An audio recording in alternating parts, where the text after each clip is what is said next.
we make, no po. He had given us forgiveness. Ano po? Uh, Putting your desire first before God. So sinabi na po natin yan na nag-create po siya ng greediness and pride sa atin if we so focus on ourselves, no po.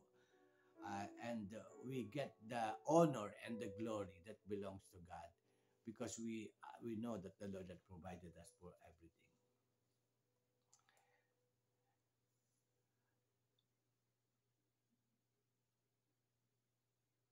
And another one of the sin is focusing on ourselves with all the material things. Although somehow na ano na po natin yan sa greediness and being envious na po. So, in short, to be able to be away from all these sins, we should go deeper into the knowledge of the Word of God, and we should cooperate with the power of the Holy Spirit in our life. It is very important that we cooperate, no po, and we should be a doer of God's Word. The God's Word of in our life is like a mirror, no po, ng ating buhay, no po. The word of the Lord illuminates, no po, the true uh, state of our own life, no po. With the words God, we could view who we really are, no po. Yung pong word of God is a mirror of our lives, and is, when we accept the Lord as our personal Savior and Lord, we always read the Bible, which is the mirror of our life, which is the mirror of ourselves. And when we look at the Word of God, and we will look the inner part of us, diyan po nagsisimula yun. Yung lahat ng pangit, makikita natin sa salita ng Diyos. And with the power of the Holy Spirit, we should cooperate, removing those stains, those sins in our life. And we can never do that alone. We need the power of the Holy Spirit to work in us. We need the Word of God to be our mirror of ourselves. So that the sanctification process of the Lord and the renewal of and creating a new self in us will take effect. And glory by glory, dealing with every hidden sins, or the deception of the devil, with all the lies of the devil, no po, operating using this world, no po, and the abnormal is becoming normal, will be exposed. And whenever the works of the devil was being exposed in our lives, he have gotten off his hold towards us. Nawawala po yung grip niya toward us. At umaalis po siya.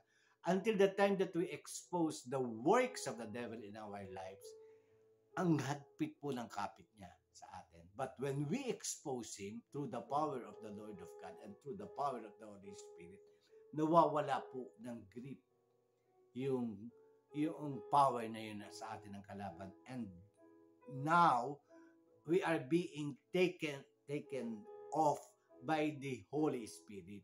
Na-empower na po tayo ng Holy Spirit against the sins of this world, against the deceptive of this world, no po, na ginagamit ng kalaban para sa ating buhay. So once again, we by exposing the exposure of all these possible sins that we have in our lives, we tend to expose it and to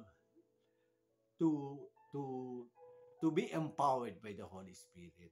Katulad po ng sinabi natin na pag na-expose po siya, nawawalan siya ng kapangyarihan sa atin. And we come into the presence and we cooperate with the work of the Holy Spirit. And once we accept the Lord as our personal Savior and Lord, the sanctification process, the rebirthing process, the new man in us, no po, because we are a new creation now, because we have the Lord in us, will manifest. And it will give glory and honor to our Lord Jesus Christ. So with that, let us take in focus, let us make it serious to battle the deceptive lies of the devil of this world. Let us confront this and be in cooperation with the Holy Spirit to lessen or to take away all the ways of the devil in our lives, because we have now the power of the Lord and it's inside of our life.